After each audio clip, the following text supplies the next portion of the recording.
You know that moment when your own mother looks you in the eye and tells you that you're not welcome at a family celebration? That moment when everything you thought you knew about your place in your family suddenly crumbles? That's exactly what happened to me 3 weeks ago, and what I discovered when I showed up anyway changed everything I thought I knew about my family forever. My name is Triza Holf. I'm 26 years old, and this is the story of how one baby shower revealed a secret that had been hiding in my family for over 2 decades. Before we jump back in, tell us where you're tuning in from, and if this story touches you, make sure you're subscribed, because tomorrow I've saved something extra special for you. The morning sunlight filtered through the gauze curtains of my small apartment in Portland, Oregon, casting long shadows across the hardwood floors that I'd spent countless weekends refinishing myself.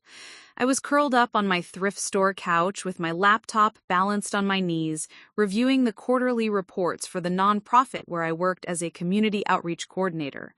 It was a Tuesday in late March, and the cherry blossoms outside my window were just beginning to bloom, filling the air with that sweet, hopeful scent of spring.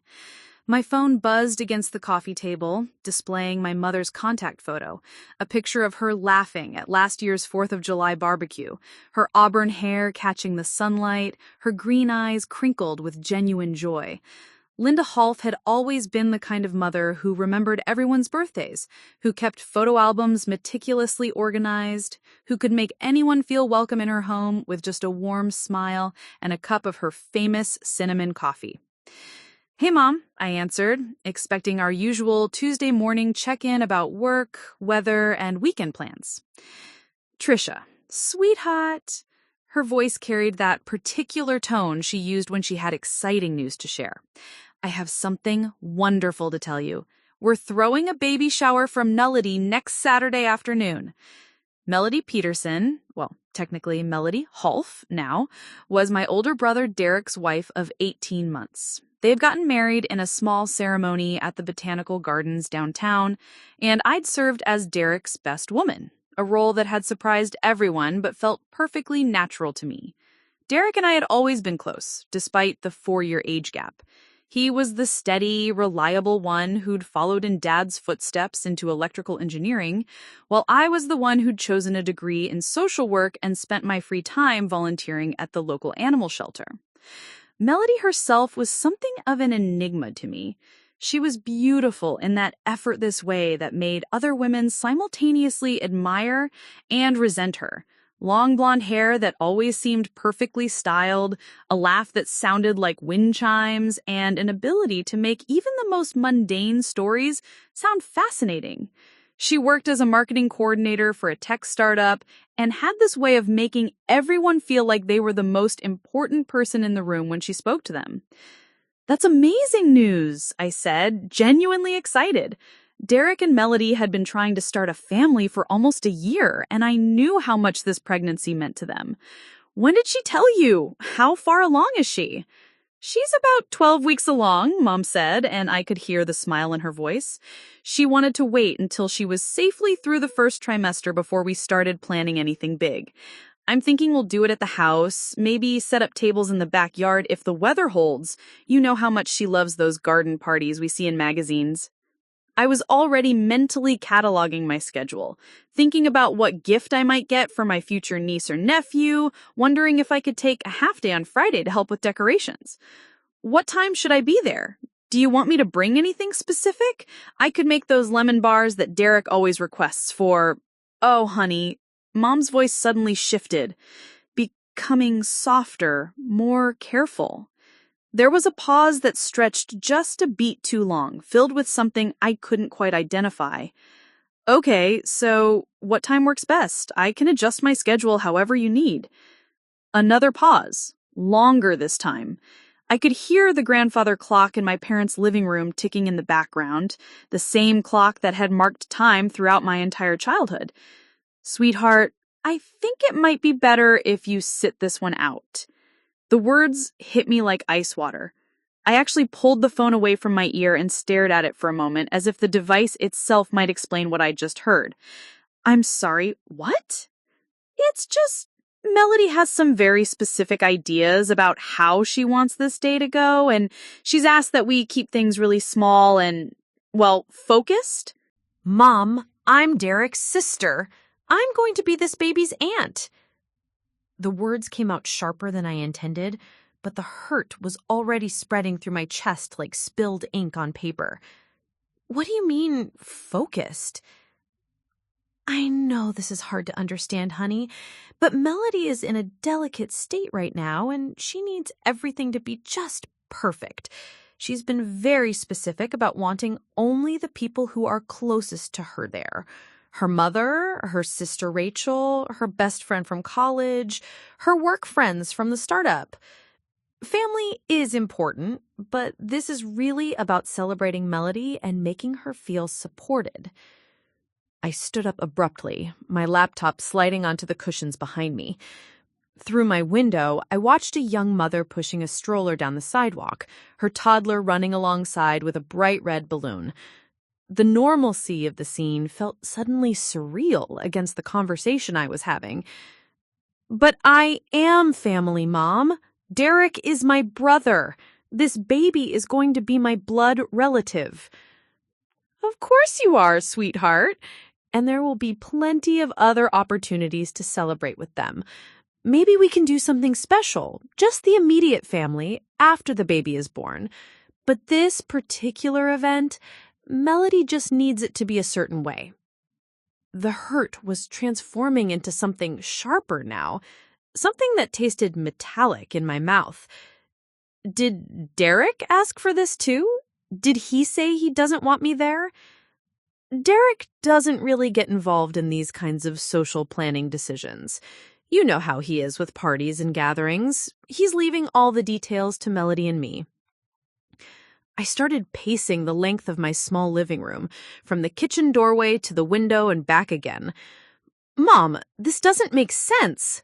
When has Melody ever had a problem with me? We've gotten along fine at every family dinner, every holiday. I helped her move boxes when they got the new apartment. I was in their wedding party. Sometimes pregnancy makes women feel particular about their social circles. She wants to be surrounded by people who really understand her right now. The implication hung in the air like smoke. People who really understand her, as opposed to me, apparently. What does that mean exactly? What is it about me that means I can't understand a pregnant woman wanting support? Triza, please don't take this personally. This isn't about you. It's about Melody feeling comfortable and stress-free on what should be one of the happiest days of her pregnancy. But it felt completely personal. It felt like every childhood memory of being the different one, the one who didn't quite fit the mold that my family seemed to have cast for daughters and sisters and future aunts. I thought about all the Sunday dinners where Melody would compliment Mom on her cooking and ask for recipes, while I would end up in discussions about social justice issues that would make everyone uncomfortable. I thought about how Melody always seemed to know exactly what to wear at the family gatherings, while I perpetually felt either overdressed or underdressed, never quite striking the right note. How many people are invited? About 20 or 15, I think, maybe a few more. 15 or 20 people, but not me. Not Derek's sister. Not the woman who had helped him practice asking Melody out on their first date, who had listened to him worry about whether he was ready for marriage, who had held his hand in the hospital waiting room when Dad had his heart attack 2 years ago. I sank back onto my couch, staring at the framed photo on my end table, a picture of Derek, me, and our parents from last Christmas, all of us wearing ridiculous matching sweaters that Mom had bought on sale. We looked happy. We looked like a family that included each other in important moments. I need to go, Mom, I said quietly. I have a meeting I need to prepare for. Honey, please don't be upset. You know how much we love you. This is just one afternoon. Just one afternoon. The christening of my relationship with my first niece or nephew, the celebration of my brother's growing family, the kind of milestone that creates memories people treasure for decades. Just one afternoon that I wasn't welcome to be part of. "I'll talk to you later, Mom." I hung up before she could respond, and the silence in my apartment felt suddenly oppressive. The cherry blossoms outside my window looked different now, less like hope and more like something fragile that could be destroyed by the next strong wind. I spent the rest of that Tuesday trying to focus on my work, but my mind kept circling back to the conversation. I thought about calling Derek directly, but something held me back. If he had wanted me there, surely he would have insisted on it. If he thought this decision was wrong, wouldn't he have called me himself? By evening, I had convinced myself that maybe Mom was right. Maybe Melody did need things to be a certain way, and maybe I was being too sensitive. Maybe this was just one of those situations where someone gets left out, not because of anything personal, but because of logistics or preferences or any number of innocent reasons. But deep down, in the part of myself that I tried not to listen to too often, I knew that something was wrong, something very wrong. And this baby shower was just the visible tip of something much larger and more complicated that I didn't yet understand. I went to bed that night with a decision already forming in my mind, though I wouldn't admit it to myself for several more days. If my family was going to celebrate the newest member of our clan without me, I was going to find out exactly why. And when I did show up at that baby shower anyway, what I discovered would change everything I thought I knew about my place in the whole family forever. Preparing and narrating this story took us a lot of time, so if you are enjoying it, subscribe to our channel. It means a lot to us. Now, back to the story. The rest of that week passed in a strange haze of normalcy, punctuated by moments of sharp awareness that something fundamental had shifted in my family dynamic. I threw myself into my work at the Northwest Community Alliance, where I was coordinating a series of workshops for single mothers looking to re-enter the workforce. The irony wasn't lost on me. Here I was helping other women navigate complex family situations, while my own family relationships seemed to be unraveling in ways I didn't understand. Friday morning brought an unexpected encounter that would crack open my willful denial about the situation.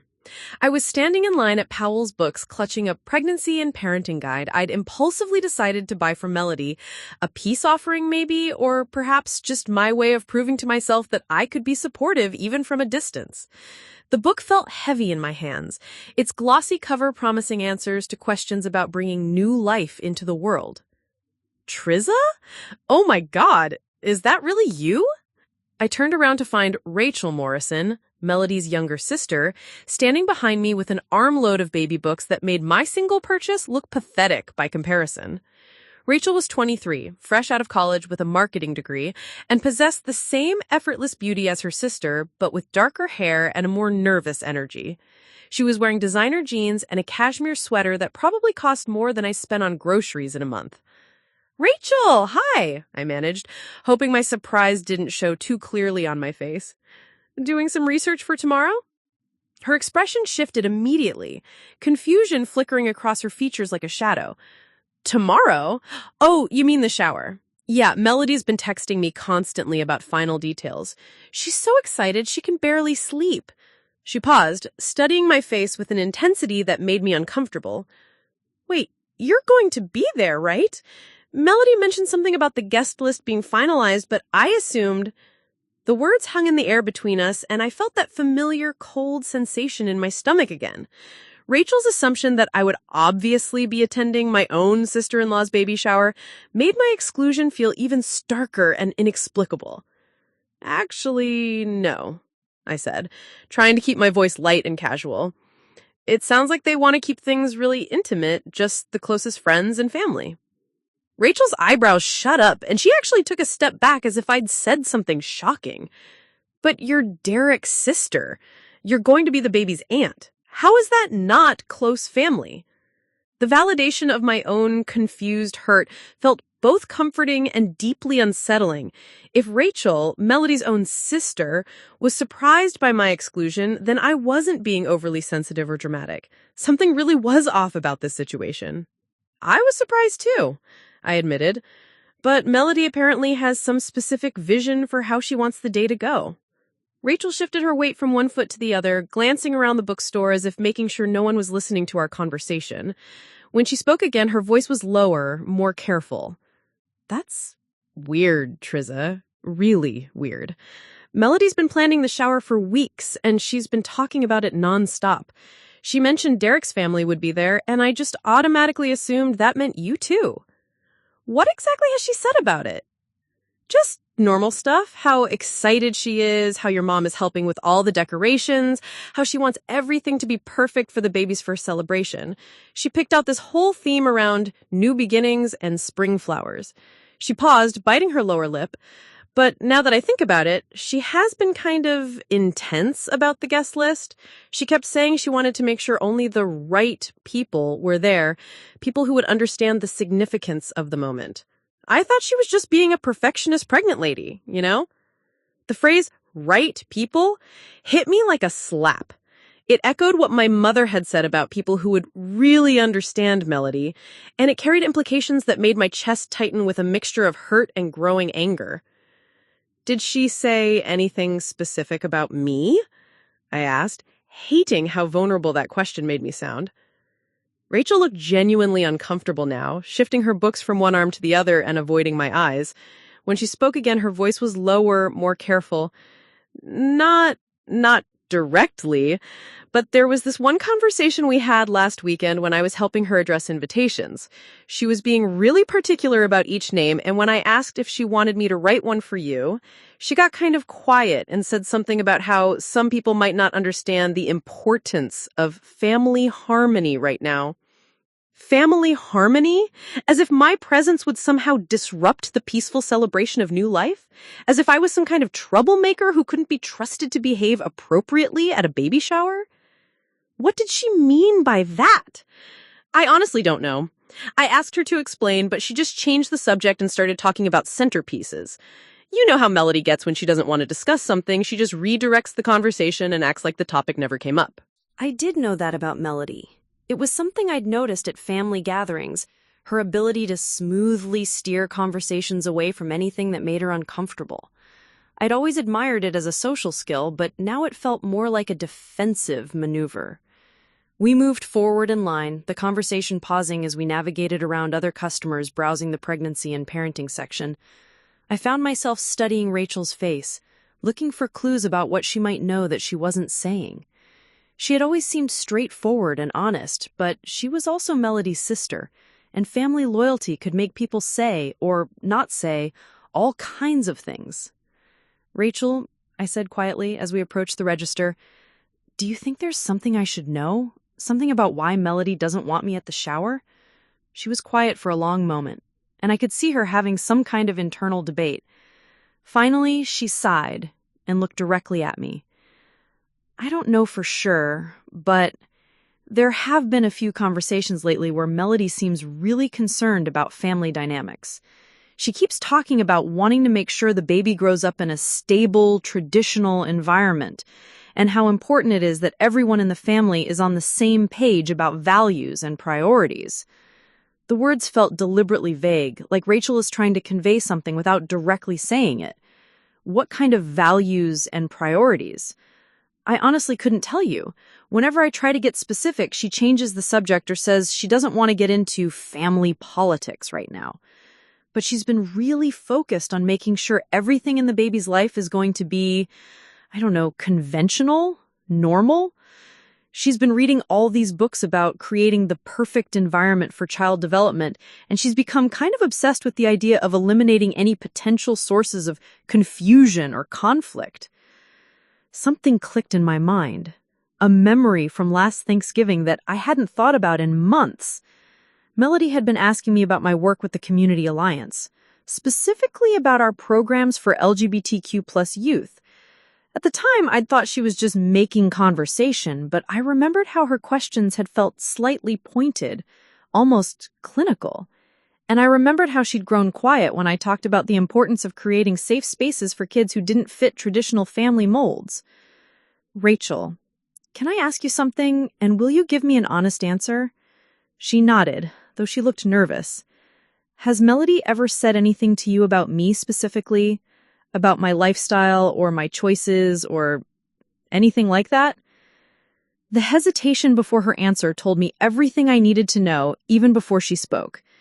She's mentioned that she thinks you're really dedicated to your work, maybe sometimes too dedicated. She's worried that you prioritize your job and your causes over family relationships. It was a diplomatic way of saying something much harsher, and we both knew it. I felt a flash of anger, not just at Melody, but at the whole situation, at the way I was being discussed and judged behind my back while being kept in the dark about the reasons. But that doesn't make sense, I said, though even as I spoke, I could feel pieces of a larger puzzle beginning to shift into place. I've never missed a family gathering. I was in her wedding. I helped them move. I've always tried to be supportive. I know, Rachel said, and she sounded genuinely sympathetic. I think maybe Melody is just really overwhelmed right now, and she's trying to control every aspect of this pregnancy experience. Sometimes when people are scared, they make decisions that don't make sense to anyone else. We paid for our books separately, and as we walked toward the exit, Rachel turned to me with an expression I couldn't quite read. Triza, can I tell you something, off the record, sister to sister? I nodded. I think you should come tomorrow anyway. The suggestion hit me like electricity. What? Look, I love Melody, but this whole situation feels wrong to me. You're Derek's sister, and you're going to be this baby's aunt, and excluding you from the shower is just, it's not right. Maybe Melody needs to be reminded that family isn't something you can just edit to fit your preferences. But what if I cause a scene? What if I make everything worse? Rachel smiled for the first time since we'd started talking, and for a moment she looked less like a polished marketing graduate and more like a slightly mischievous younger sister. Then at least you'll know exactly where you stand instead of wondering about it for the rest of your life.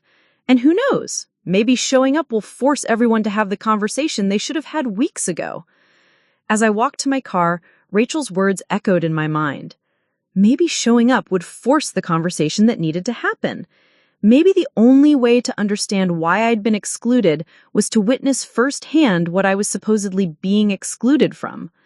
By the time I reached my apartment, my decision was made. I was going to that baby shower, invitation or not, and whatever I discovered there would finally give me the answers I needed about my place in my family, or the lack thereof. For the first time in days, I felt like I had some control over the situation. Whatever was happening, whatever secret current was running through my family dynamics, I was going to face it head on. Tomorrow would bring answers, one way or another. Saturday morning arrived with the kind of perfect spring weather that seemed designed to mock my internal turmoil. I woke before my alarm, my mind already racing with scenarios and possibilities, my stomach churning with a mixture of determination and dread. Through my bedroom window, I could see families walking to the nearby park, children running ahead with balloons and picnic baskets, everyone seeming to exist in a world where family gatherings were simple, joyful occasions, rather than minefields of hidden tensions and unspoken rules. I lay in bed for almost an hour, staring at the ceiling and having what felt like the 100th internal debate about whether showing up uninvited to Melody's baby shower was brave or stupid, justified or cruel. The rational part of my mind kept listing all the ways this could go wrong. I could cause a scene, embarrass Derek, make Melody cry, turn what should be a celebration into a confrontation. I could permanently damage relationships that might still be salvageable with patience and understanding. But the deeper part of me, the part that had been growing stronger since my conversation with Rachel, knew that patience and understanding had already failed. I had been patient for years, accepting my role as the slightly out-of-step sister who never quite fit the family mold. I had been understanding about every subtle exclusion, every moment when I felt like an observer rather than a participant in my own family's life. And where had it gotten me?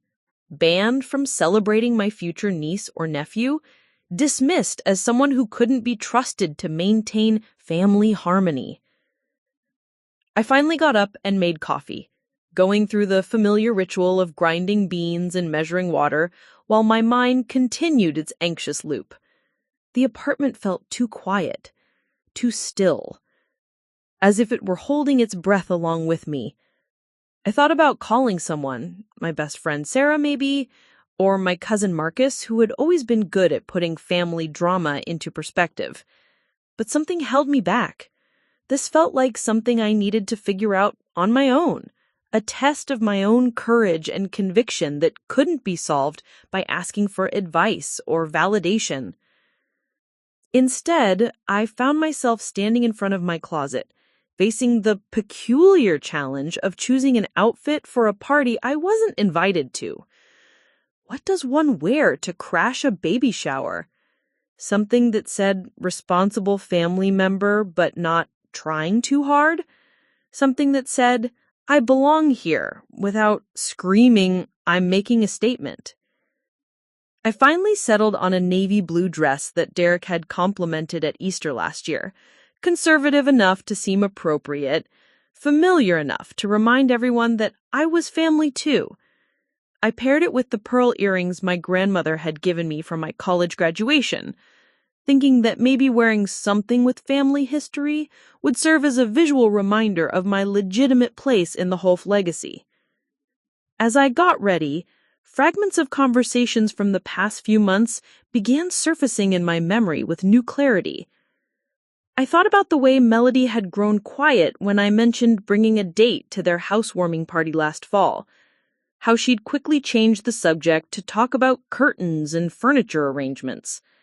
I remembered Derek's slightly awkward expression when I'd mentioned that Sarah and I were thinking about taking a vacation together to celebrate our 5-year friendship anniversary, and how Melody had immediately started talking about how important it was for couples to have traditional romantic getaways. At the time, I'd dismissed these moments as quirky conversational transitions, the kind of social awkwardness that happens in any family. But now, viewed through the lens of my exclusion from this baby shower, they felt less like awkwardness and more like deliberate redirections, carefully calculated moves to steer conversations away from topics that made Melody uncomfortable. I thought about the questions she'd asked about my work with LGBTQ+ youth, questions that seemed like genuine interest, but now felt more like reconnaissance. I thought about the way her smile had become slightly fixed when I'd talked about the importance of creating safe spaces for kids who didn't fit traditional expectations.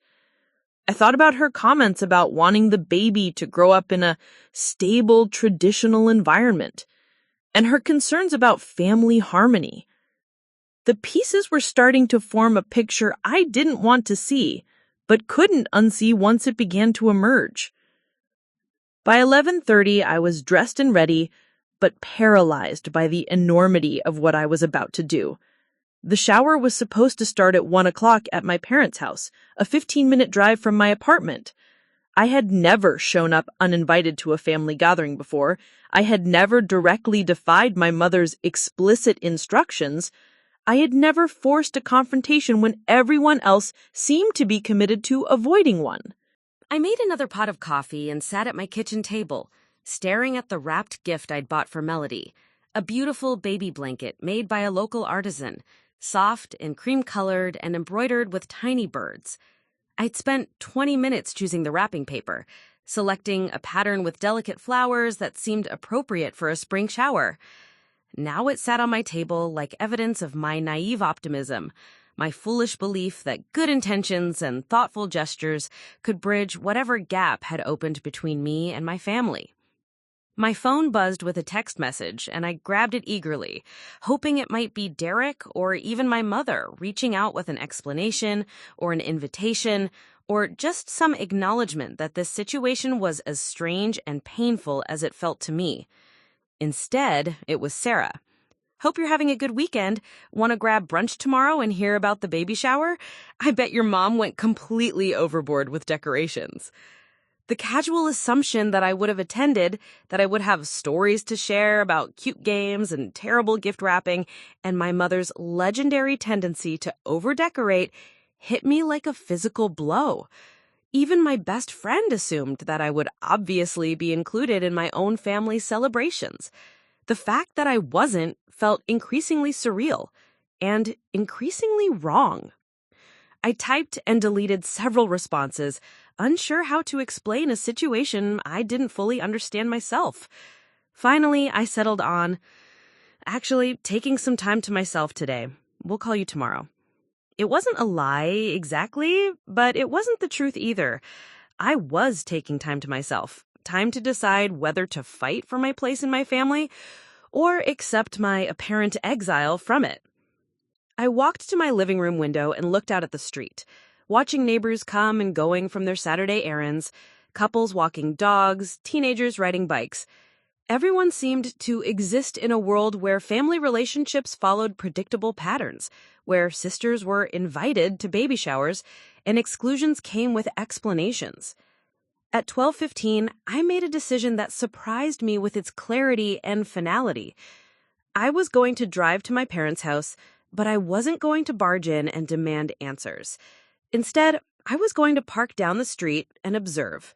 I was going to see who was there, how they interacted, what kind of celebration I was supposedly too disruptive to attend. Maybe watching from a distance would give me the perspective I needed to understand what was really happening. And if I decided that I needed to go inside and confront the situation directly, at least I would do it with information rather than just hurt feelings and confused assumptions. I grabbed my purse and car keys, leaving the wrapped gift on the kitchen table. If I decided to go inside, I could come back for it. If I decided to drive away and let this go, I wouldn't need a visual reminder of my rejected gesture of love and support.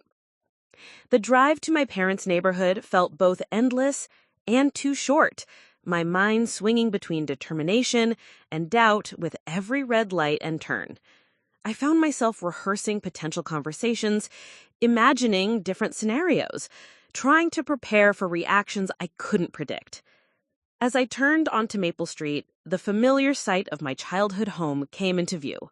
A 2-story colonial with the wide front porch where I'd spent countless summer evenings, the carefully maintained garden where my mother had taught me to plant bulbs and prune roses, the driveway where Derek had taught me to parallel park when I was 16.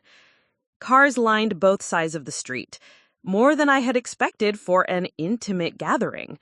I could see activity in the backyard, people moving around, the bright colors of party decorations, the setup that my mother had undoubtedly been perfecting since dawn. I parked 3 houses down, under the shade of the old oak tree where Derek and I used to build forts and have elaborate imaginary adventures. From here, I had a partial view of the backyard, but enough distance to remain unnoticed. It was time to find out what I had been excluded from and why. From my vantage point under the oak tree, I could see that my mother had indeed gone overboard with the decorations. The backyard had been transformed into something that looked like a magazine spread.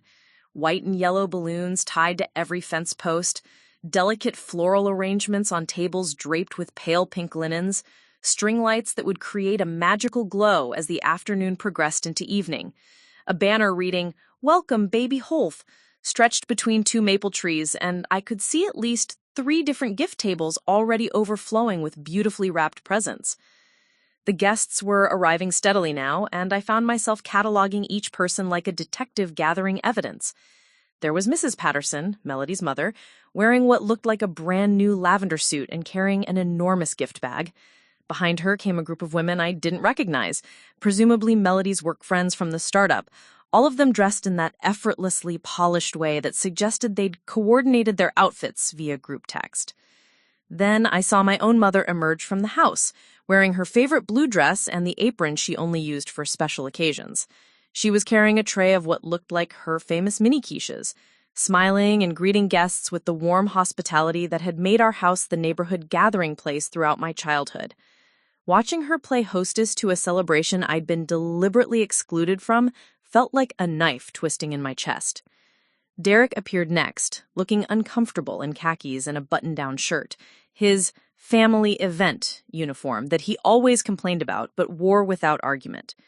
He was carrying folding chairs from the garage, his movements efficient but lacking his usual easy confidence. Even from a distance, I could see the tension in his shoulders, the way he kept glancing toward the house as if waiting for instructions or permission. Then Melody herself stepped onto the back patio, and I had to grip my steering wheel to keep my hand steady. She looked radiant in the way that pregnant women sometimes do, her blonde hair styled in soft waves, wearing a flowing white dress that somehow managed to be both elegant and casual. She was glowing with happiness and excitement, her hand resting protectively on the small bump that was just beginning to show. Watching her smile and laugh with the arriving guests, accepting hugs and congratulations, I felt a confusing mix of emotions. Hurt at being excluded, but also genuine happiness for her and Derek, and a deep sadness that these two feelings had to exist in the same space. Rachel had been right about one thing. This was clearly not the intimate gathering my mother had described. I counted at least 25 people already, with more cars still arriving. Whatever criteria had been used to determine the guest list, small and close, obviously wasn't it.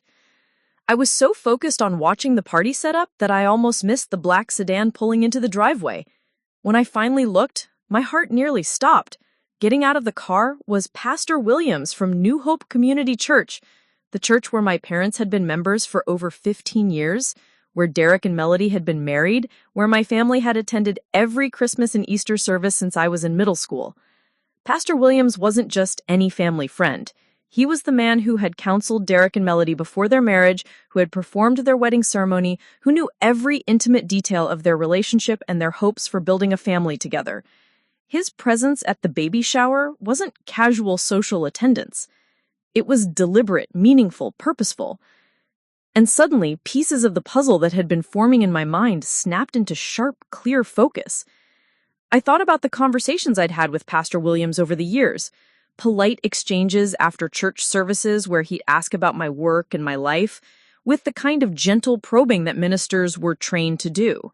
I thought about the way his expression had shifted last Christmas, when I'd mentioned that Sarah and I were planning to move in together to save money, and how he'd quickly transitioned to asking about my volunteer work instead.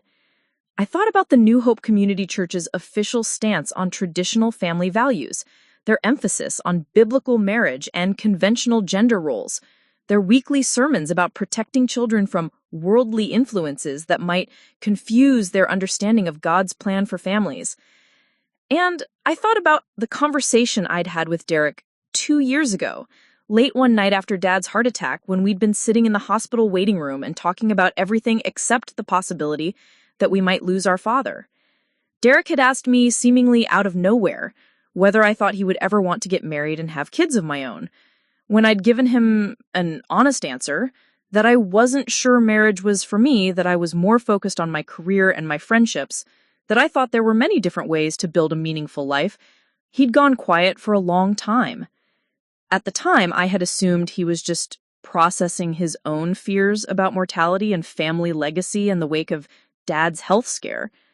Now I wondered if that conversation had been about something else entirely. Now I wondered if Derek had been trying to figure out something about me that I hadn't even fully figured out about myself.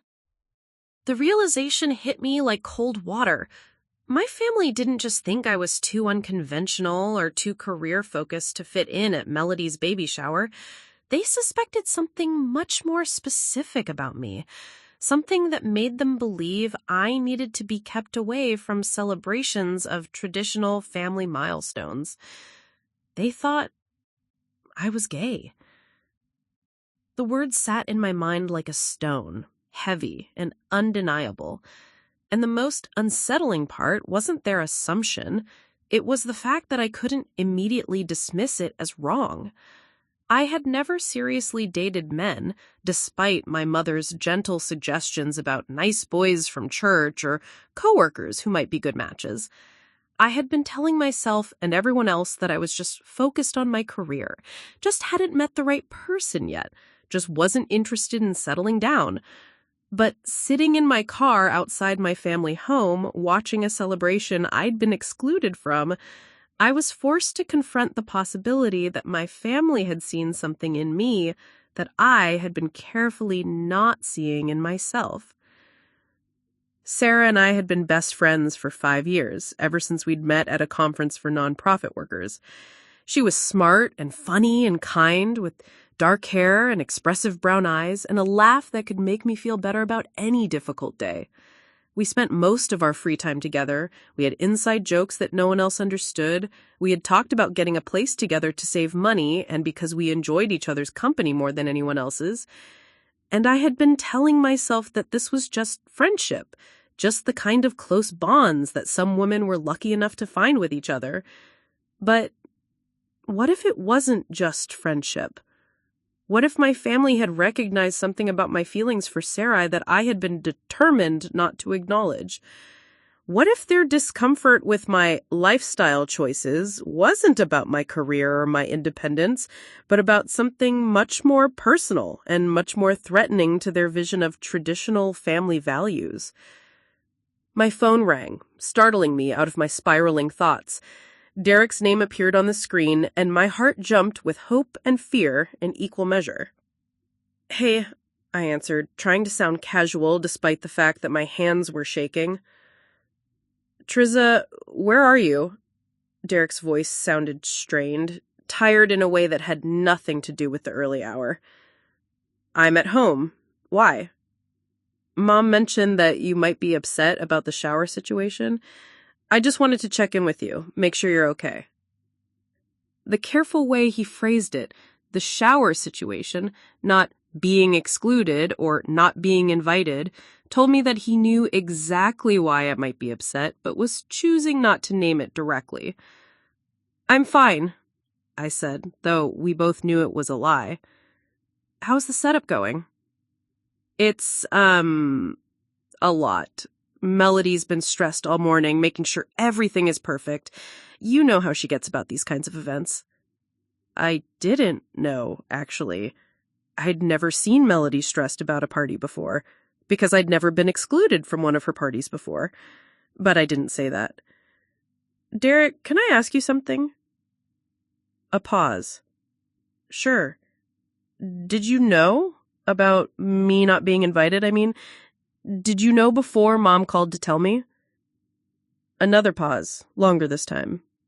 I could hear voices in the background, guests arriving, my mother giving directions about where to put gifts, the sound of celebration that I wasn't part of. Melody mentioned that she wanted to keep the guest list focused on her closest friends. I didn't realize that meant... He trailed off, unable or unwilling to finish the sentence. "That meant excluding your sister?" "Triza, it's not personal. Melody's just been really particular about everything lately. The pregnancy has made her want to control every detail of every experience. She's been reading all these books about stress management and creating positive environments, and I think she just got overwhelmed by the idea of managing too many different personalities in one space." Too many different personalities. As if I was some kind of wild card who couldn't be trusted to behave appropriately at a baby shower, some kind of disruptive force who might contaminate the positive environment Melody was trying to create for her unborn child. "What kind of personality do you think I have, Derek?" "What do you mean?" "I mean, what is it about my personality that makes me unsuitable for your wife's baby shower? What am I going to do, corrupt the gift opening with my dangerous ideas about social justice? Upset the pregnant lady by existing in her vicinity?" "That's not fair, Triza. This isn't about you being dangerous or corrupt or anything like that." "Then what is it about?" Silence stretched between us, filled with everything neither of us was saying. In the background, I could hear Pastor Williams's distinctive laugh, and the sound made my decision for me. "Derek, I'm your sister. I'm going to be this baby's aunt, and I'm going to be at the shower. Triza, please don't." I'm not going to cause a scene. I'm not going to ruin anything, but I am going to be there because I love you and I love Melody and I love this baby already. And I'm not going to be pushed out of my own family without understanding why. I hung up before he could respond, before he could try to talk me out of what I knew I had to do, before I could lose my nerve and retreat back into the safe distance of hurt confusion. It was 12:45. The shower would be starting soon, and I needed to make my entrance before everyone settled into the comfortable rhythm of celebration, before my arrival could be dismissed as a minor disruption to an otherwise perfect afternoon. I started my car, checked my appearance one more time in the rearview mirror, and prepared to walk into whatever truth my family had been trying to protect me from. I parked my Honda Civic between a blue minivan and a silver SUV, my hands trembling slightly as I turned off the engine. The sounds of laughter and conversation drifted from the backyard, carried on the warm spring breeze along with the scent of my mother's jasmine bushes and what smelled like her signature honey-glazed ham. For a moment, I sat in the familiar comfort of my car, gathering courage and trying to slow my racing heartbeat. The smart thing would be to knock on the front door, announce myself properly, and let the chips fall where they may. But something made me hesitate. Maybe cowardice?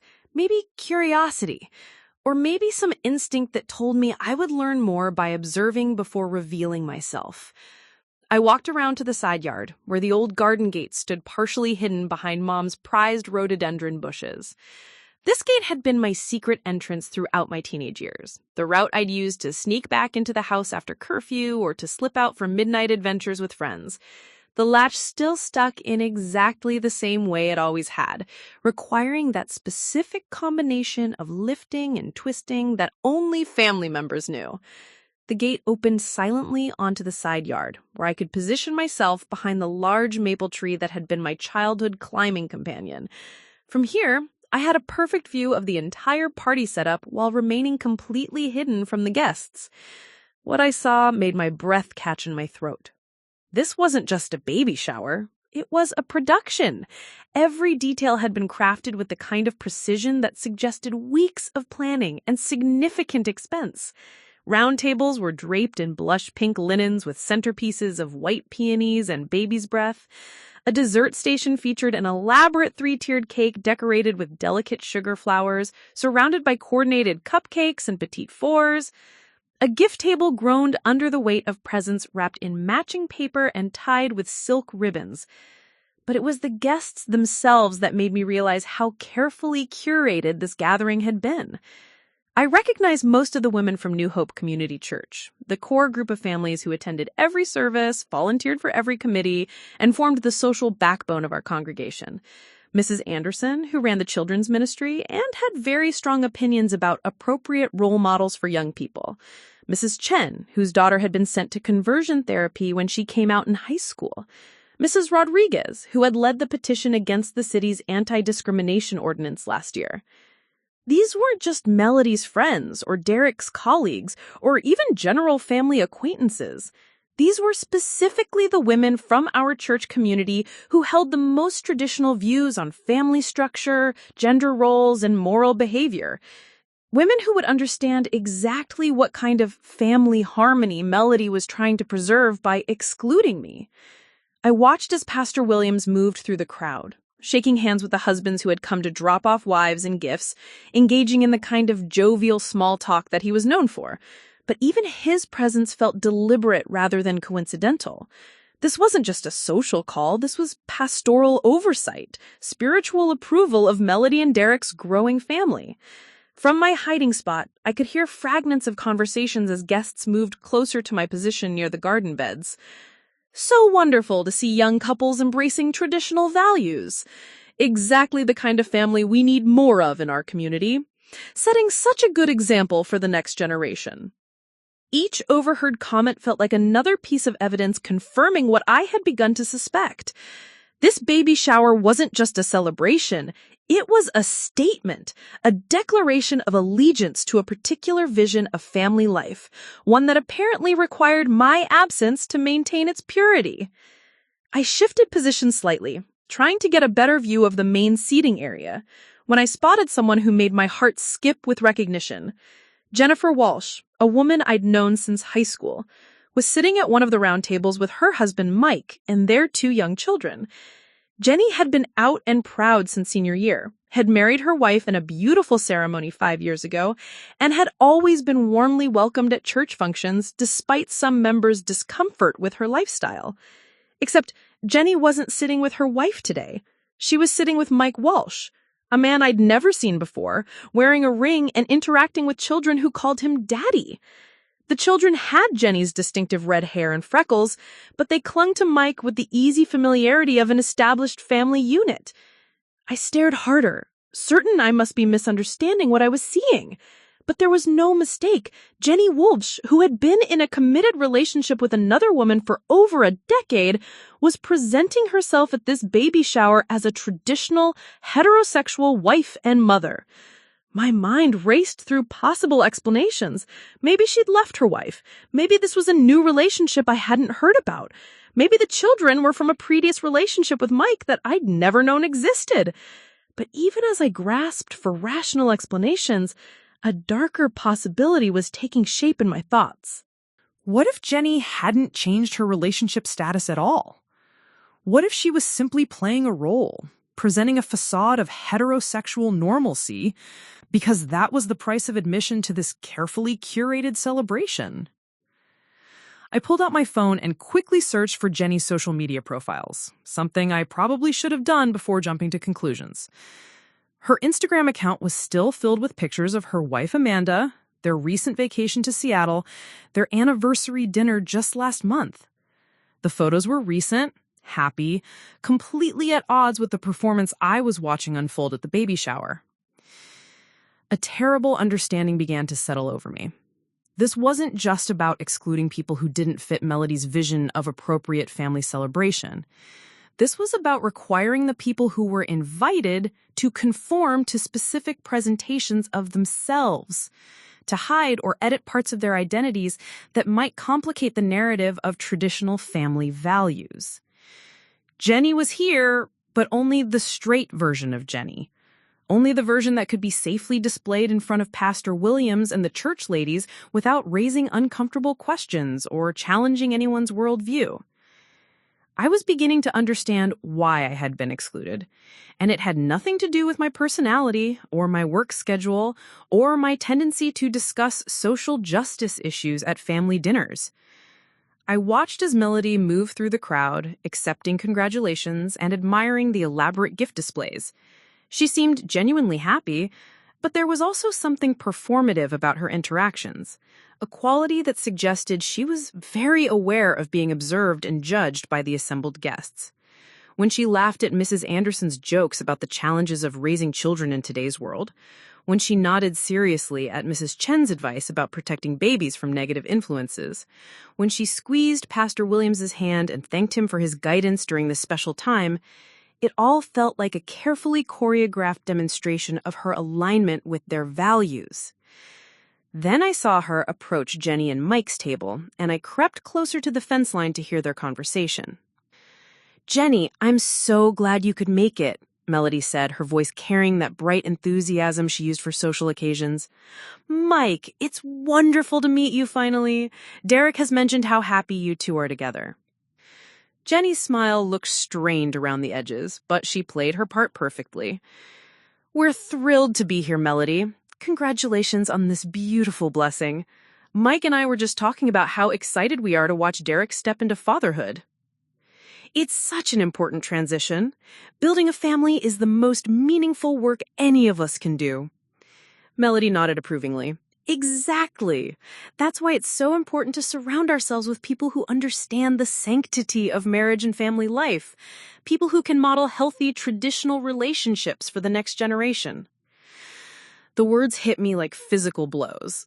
This wasn't just about pregnancy hormones or stress management or even personal preferences. This was about ideology, about creating a bubble of ideological purity around Melody's baby shower, about ensuring that every guest represented the kind of life and values that she wanted to associate with her growing family. I was excluded not because I was disruptive or unsupportive, but because I represented questions that Melody didn't want raised, possibilities that she didn't want acknowledged, ways of living that didn't align with her vision of appropriate role models for her future child. Standing there behind the maple tree, listening to my sister-in-law discuss the importance of traditional relationships, while my family friend played at being someone she wasn't, I felt something shift inside me. The hurt and confusion of the past week was crystallizing into something sharper and more purposeful. I understood now what I was up against, and it was bigger than just one baby shower or one afternoon of exclusion. This was about my family's willingness to edit reality to fit their comfort zone, their readiness to sacrifice honesty and inclusion for the sake of maintaining appearances. But understanding the problem was just the first step. Now I needed to decide what I was going to do about it. I pulled out my phone and sent a quick text to Sarah. "Are you free this afternoon? I might need backup for something important." Her response came back immediately. "Always! What's going on?" I stared at her words on my phone screen, thinking about the 5 years of friendship we'd shared, the countless conversations and shared experiences and moments of support that had made her the most important person in my life. I thought about the way she made me laugh, the way she listened when I needed to talk through work problems, the way that she had become so seamlessly integrated into my daily routine that I couldn't imagine my life without her in it. And for the first time, I allowed myself to really consider what that might mean. I typed back, "I think I'm about to find out who I really am. And I think I'm going to need help figuring out what to do with that information." The baby shower continued behind me, a celebration of traditional family values that had no room for the questions I was just beginning to ask about myself. But I was done hiding behind the maple tree, done observing from a safe distance, done accepting exclusion without demanding explanations. It was time to crash this party and force the conversation that everyone had been so carefully avoiding. I took a deep breath, smoothed down my navy dress, and walked around to the front of the house with as much confidence as I could muster. The familiar weight of the brass door knocker felt strange in my hand. I hadn't knocked on my own family's door since I was a teenager, sneaking back in after curfew. Usually, I just walked in, called out a greeting, and made myself at home in the space where I'd grown up. Today felt different. Today I was entering as an uninvited guest, an intruder in my own family's celebration. The door opened to reveal my father, Robert Holf, wearing his weekend uniform of polo shirt and khakis, his graying hair neatly combed, and his reading glasses hanging from a chain around his neck. Dad had always been the steady, quiet presence in our family, the one who fixed broken appliances without being asked, who remembered to water Mom's plants when she traveled, who could diffuse any argument with a well-timed joke or gentle redirection. But the expression on his face when he saw me wasn't welcoming relief or surprised joy. It was something closer to panic. "Triza," he said, his voice carefully controlled but unmistakably strained. "What are you doing here, sweetheart?" The endearment felt hollow, automatic, like something he said out of habit rather than affection. Behind him, I could hear the animated chatter of the baby shower in full swing, women's voices mixing with the clink of glasses and the rustle of gift paper. "I came to celebrate my future niece or nephew," I said, keeping my voice steady and pleasant. "May I come in, Dad?" He didn't move from the doorway, his body language clearly communicating that I was not welcome to enter. Robert Holf, the man who had taught me to ride a bike and helped me with calculus homework and walked me down the aisle when I graduated from college, was physically blocking me from entering my childhood home. "Your mother explained the situation to you," he said quietly.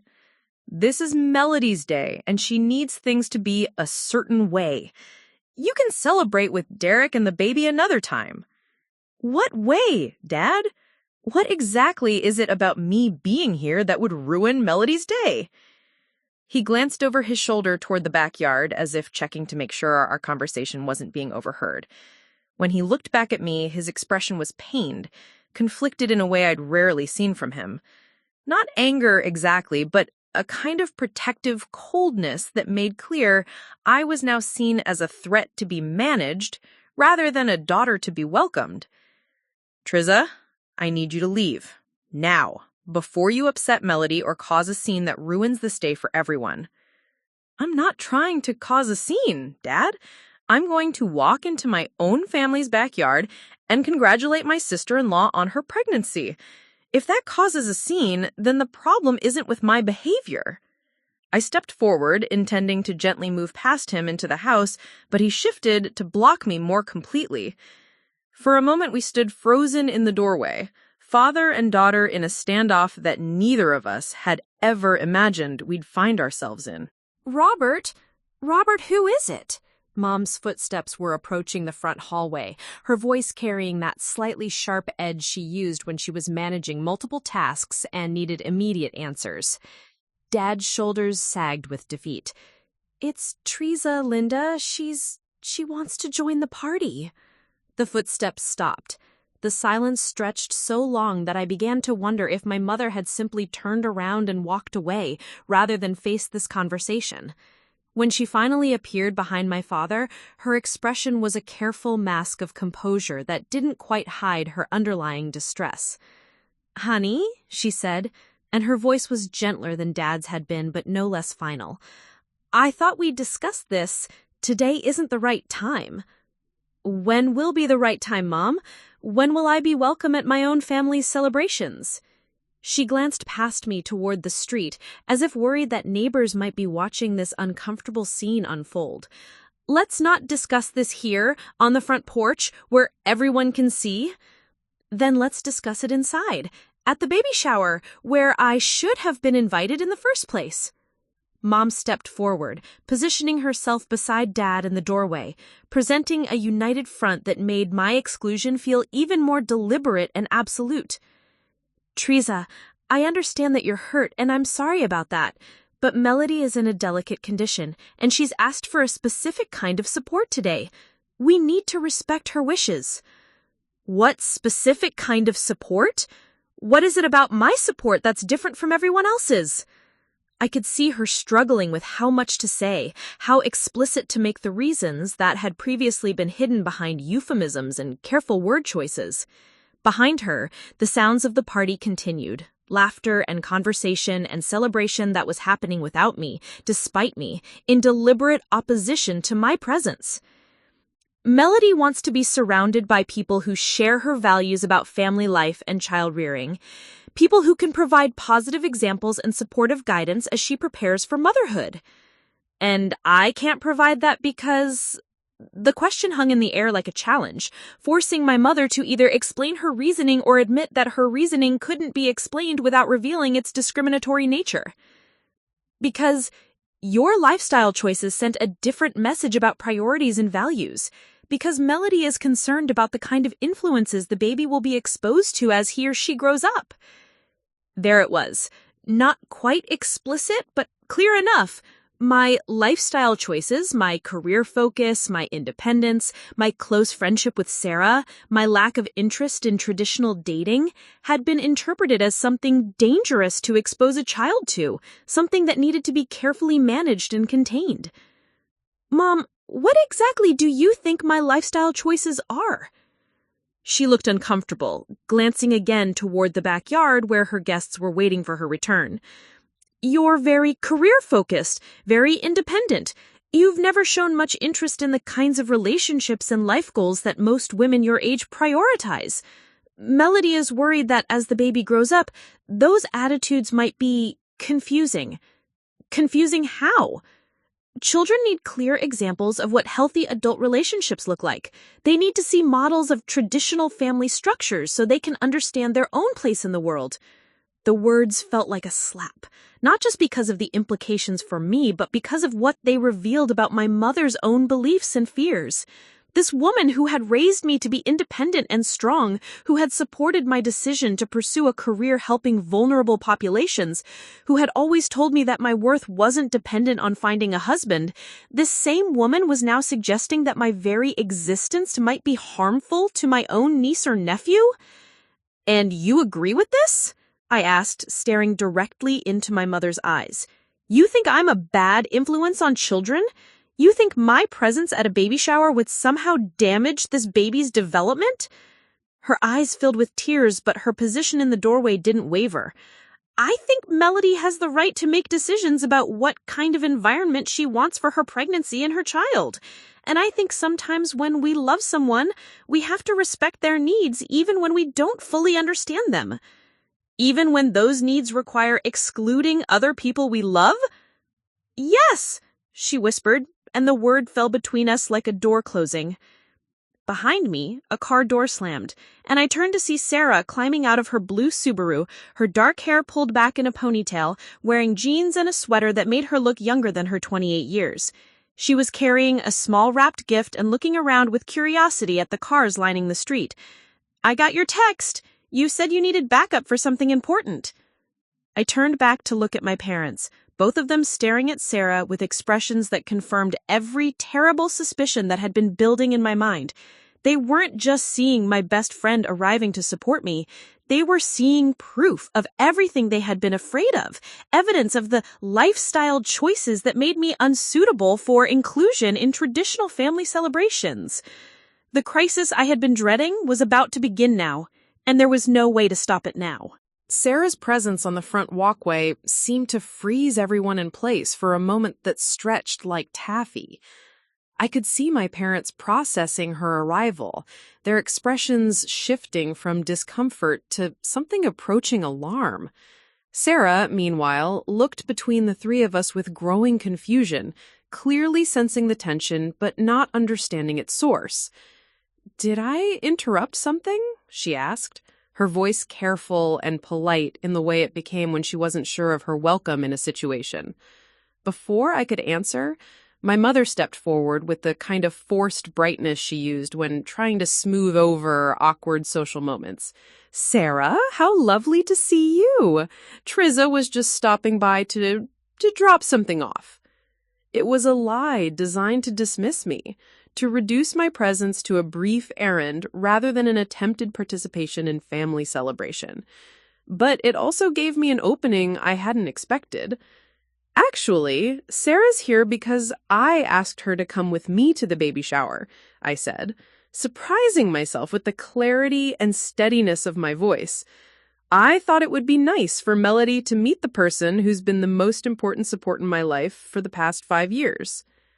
The words hung in the air like a gauntlet thrown down, and I watched my parents' faces as they processed not just what I was saying, but how I was saying it. The person who's been the most important support in my life. Not my friend or someone from work, but something deeper and more significant. Dad cleared his throat uncomfortably. "Triza, we've already explained that this is a very specific kind of gathering." "I know exactly what kind of gathering this is," I interrupted, my voice gaining strength as the pieces of understanding finally clicked into place. "I've been watching from the side yard for the past 30 minutes. I've seen the guest list. I've seen Pastor Williams.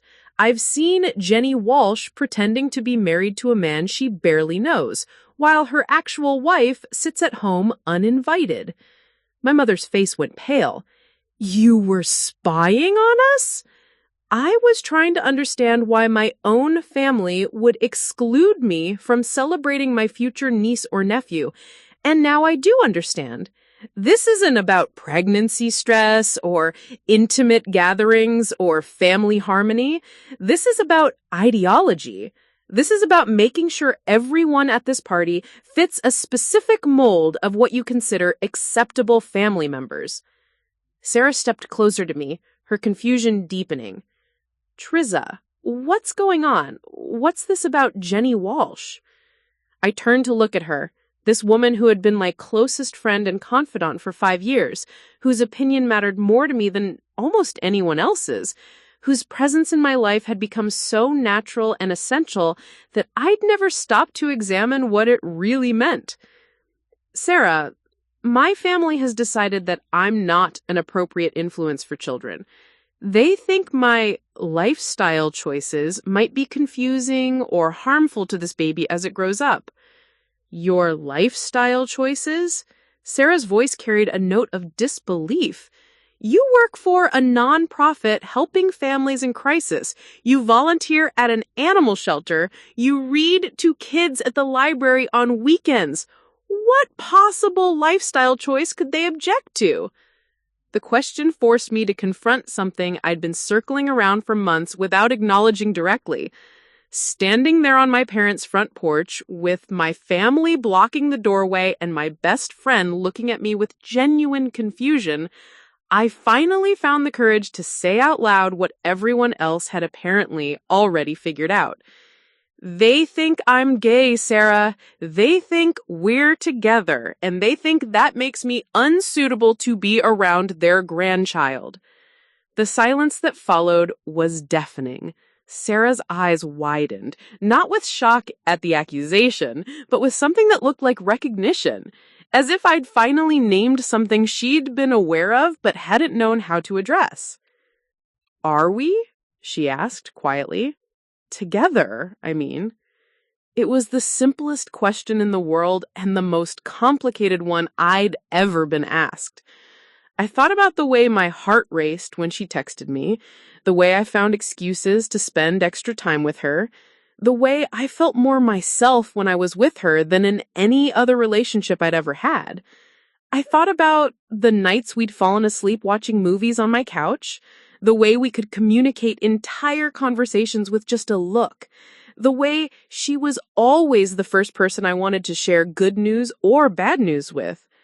I thought about how empty my apartment felt when she wasn't there, how her opinion shaped most of my major decisions, how the idea of her being with someone else made me feel physically sick with jealousy I'd never allowed myself to acknowledge. I don't know, I said honestly. Maybe we have been for a while, and I've been too scared to admit it. Sarah's face broke into a smile that was part relief, part joy, and part something that looked like recognition of a truth she'd been waiting for me to discover. Triza, I've been in love with you for 2 years.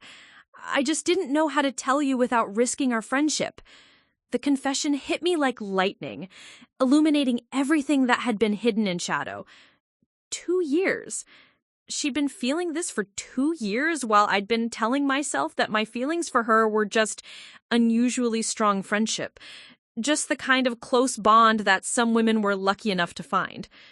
Behind me, I heard my mother make a small sound of distress, and I remembered that we had an audience for this moment of personal revelation.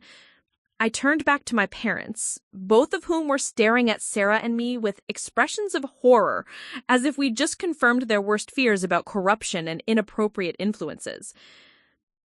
So there it is, I said, my voice stronger now than it had been all day.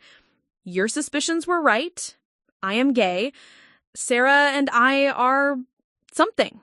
I don't know exactly what yet, but it's something real and important, and not going away just because you don't approve of it. Triza, please, Mom whispered, glancing frantically toward the backyard, where her carefully curated celebration was continuing without any awareness of the drama unfolding at the front door. Please, what? Please pretend to be someone I'm not so you can all feel more comfortable? Please hide the most important relationship in my life so Melody doesn't have to acknowledge that families come in different forms? Triza, please don't force us to choose, Dad said quietly, his voice heavy with a sadness that seemed to encompass more than just this single afternoon. Please don't make this about choosing sides. I'm not making this about anything. You already chose. You chose Melody's comfort over my inclusion. You chose ideology over family. You chose to pretend I don't exist rather than explain to your grandchild that love comes in different forms. Sarah reached out and took my hand, her fingers intertwining with mine in a gesture that felt both natural and revolutionary. I'd never held her hand in front of my family before, never allowed myself to acknowledge the intimacy that had been building between us for years. We don't have to do this here, Sarah said quietly. We can leave, talk about everything privately, figure out what this means for us without an audience. But I found that I didn't want to leave. I didn't want to slink away and let my family continue their celebration of conditional love and selective acceptance. I didn't want my niece or nephew to grow up thinking that family was something you edited to remove the inconvenient parts. Triza, you cannot seriously be thinking of disrupting Mom started. I'm thinking of participating. There's a difference. I stepped forward again, and this time my father didn't block my path. Maybe he was tired of the confrontation, or maybe he recognized something in my expression that told him I wasn't going to be deterred anymore. Sarah and I walked past my parents into the familiar front hallway of my childhood home. Our joined hands, a declaration that changed everything about how I would exist in this space from now on. The house smelled like lemon polish and fresh flowers, exactly the way it always did when Mom was hosting a special event. Family photos lined the hallway. Pictures of Derek and I at various ages, graduation photos, wedding pictures, holiday gatherings spanning decades. In every single image, we looked like a happy, normal family, with no secrets, no exclusions, no conditions on love and belonging. But looking at those photos now, with my hand in Sarah's and my parents trailing behind us with expressions of resigned dread, I realized that those images had always been carefully curated, too. There were no pictures of me with girlfriends who might have been more than friends, no photos of me at pride events or political rallies, no documentation of the parts of my life that didn't fit the family narrative. "Whatever happens in there," Sarah said quietly, as we approached the back door, "I'm glad you finally said it out loud. I'm glad we finally said it out loud." I squeezed her hand, feeling a surge of clarity and purpose that I'd been missing for years.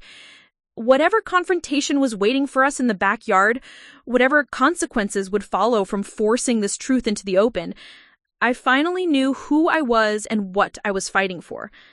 I was fighting for the right to love honestly, to exist authentically, to be included in my family's life without having to hide or diminish the parts of myself that made them uncomfortable. I was fighting for my future niece or nephew to grow up in a family that celebrated love in all its forms, rather than one that demanded conformity to narrow definitions of acceptability. I was fighting for the right to be Triza Holf, all of her, without apology or compromise. The back door beckoned ahead of us, and beyond it lay whatever truth this baby shower had been designed to avoid. Sarah and I stepped through the back door onto the patio, our joined hands creating an immediate ripple of awareness through the gathered guests. Conversations paused mid-sentence, heads turned in our direction, and the cheerful atmosphere of celebration suddenly felt charged with tension and anticipation. Melody was standing near the dessert table, mid-laugh at something Mrs. Anderson had said, when she spotted us. The transformation in her expression was instantaneous and devastating. Joy melting into shock, then shock hardening into something that looked dangerously close to fury. Her hand instinctively moved to her small bump, a protective gesture that made her position clear. We were not welcome near her or her unborn child. "Triza," she said, her voice cutting through the sudden quiet with surgical precision. "I wasn't expecting to see you today." The understatement would have been comical if the situation hadn't been so charged with emotion and consequence. Every person in that backyard knew exactly why she hadn't been expecting to see me, and now everyone was watching to see how this confrontation would unfold. "I decided I couldn't miss celebrating my future niece or nephew," I replied, keeping my voice steady and warm, despite the hostility radiating from half the crowd. "Melody, you look absolutely radiant. Pregnancy suits you beautifully." For a moment, the compliment seemed to catch her off guard, as if she'd been prepared for aggression but not for genuine kindness. But she recovered quickly, her social training kicking in to help her navigate this unexpected challenge to her carefully orchestrated afternoon. "That's very sweet of you to say. But as I'm sure your mother explained, Today is meant to be a very specific kind of gathering. We planned it carefully to create the right atmosphere for welcoming this baby into our community. And what kind of atmosphere is that exactly? Sarah asked, her voice polite, but carrying an edge of steel that I recognized from her work advocating for domestic violence survivors. What about celebrating new life requires excluding family members? The question hung in the air like smoke, and I watched as the assembled guests processed not just Sarah's challenge, but her presence itself. I could see recognition dawning on several faces, women from church who knew me, who had watched me grow up, who were now connecting the dots between my unexplained absence from recent family events and the woman standing beside me holding my hand. Pastor Williams stepped forward with the diplomatic smile he used for managing church conflicts.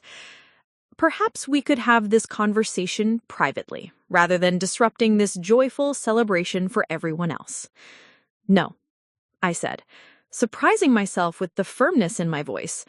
I'm tired of private conversations and careful diplomacy and pretending that excluding people from family celebrations is somehow kind or protective. If my presence here is disruptive, I'd like everyone to understand exactly why that is. Derek appeared at my peripheral vision, moving through the crowd with the expression of someone approaching a car accident he couldn't prevent. His face was pale, his movements stiff with anxiety, and when he reached us, he positioned himself slightly between Melody and me as if he might need to physically intervene in whatever was about to happen. Triza, please, don't do this here. Not in front of everyone, not on Melody's special day. When would be a better time, Derek? When would it be convenient for everyone to acknowledge that I exist and that I'm part of this family? When you're ready to respect the values that matter to this family, Melody said, her voice rising with the passion of someone who had been holding back their real feelings for too long. When you're ready to think about something other than yourself and your own agenda. The accusation stung because it was so completely backwards. I had spent years trying to accommodate everyone else's comfort, trying to be the understanding sister who didn't make waves, trying to respect boundaries I didn't understand. But I could see how my very existence challenged the neat categories that Melody wanted to maintain. How my questions about traditional expectations felt threatening to someone who had invested everything in conforming to those expectations. What values are those, Melody?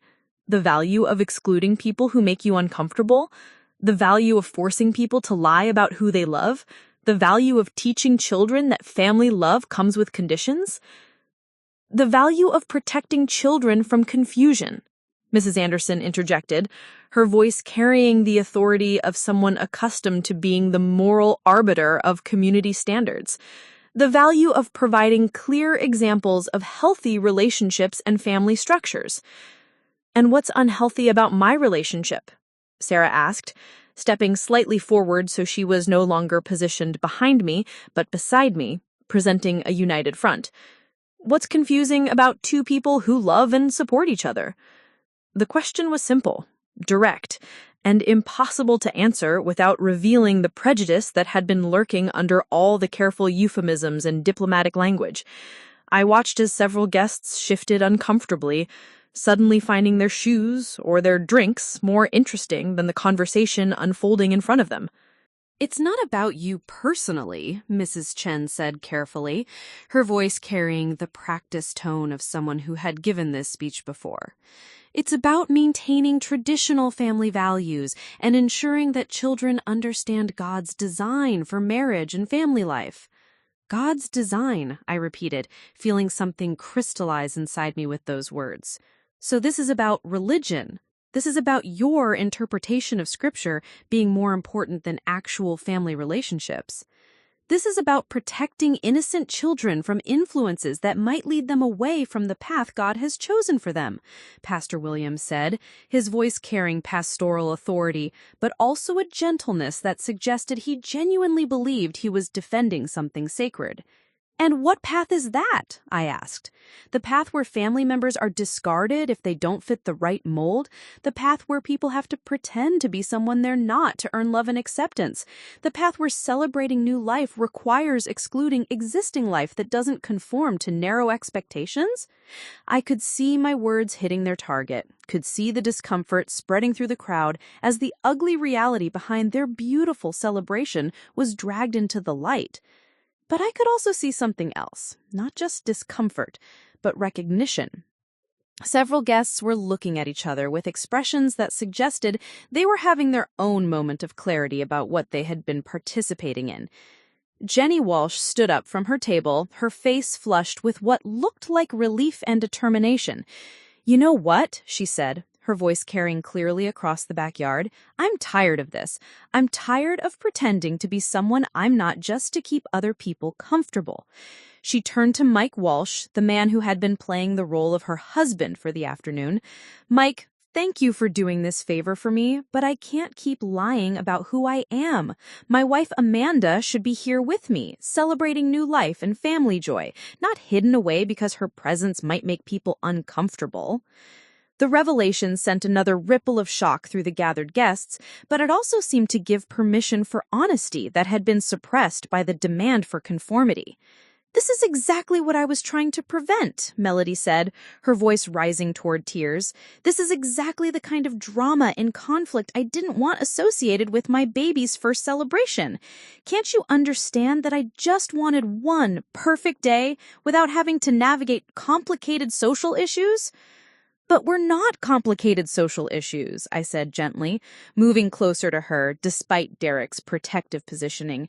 "We're family. I'm Derek's sister, and this baby is going to be my niece or nephew, and I want to love this child and be part of their life. That's not complicated. That's just family." For the first time since this confrontation began, Melody's composure cracked completely.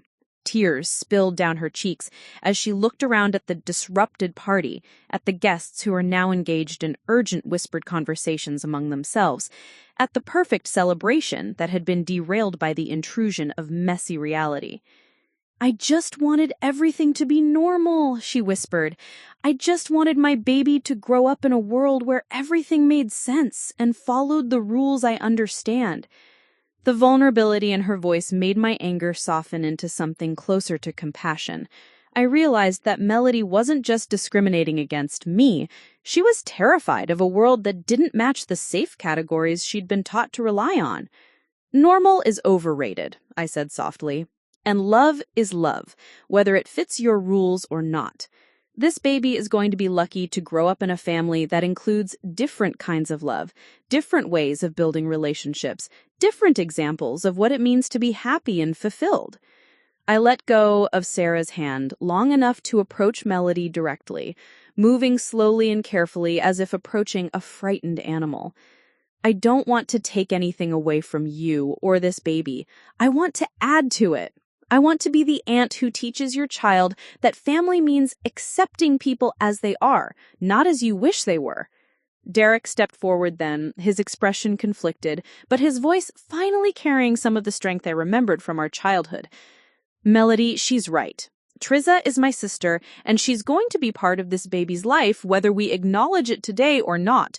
Maybe it's better to start with honesty than to build our family on exclusions and pretending." The moment stretched between acceptance and rejection, between the possibility of genuine reconciliation and the certainty of permanent division. Around us, the baby shower continued in a strange suspended state, some guests beginning to leave quietly, others watching with fascination, still others engaged in heated conversations about tradition and acceptance and what it really meant to welcome new life into the world.